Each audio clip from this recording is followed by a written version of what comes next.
What's the meaning of active voice? Active voice.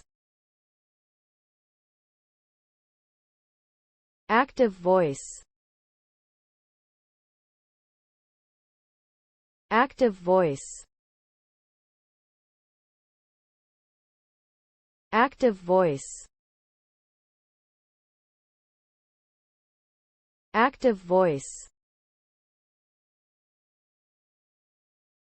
Active voice is a grammatical term used to describe a sentence in which the subject performs the action. In other words, it is a construction where the subject of the sentence is the doer of the action rather than being acted upon by the verb.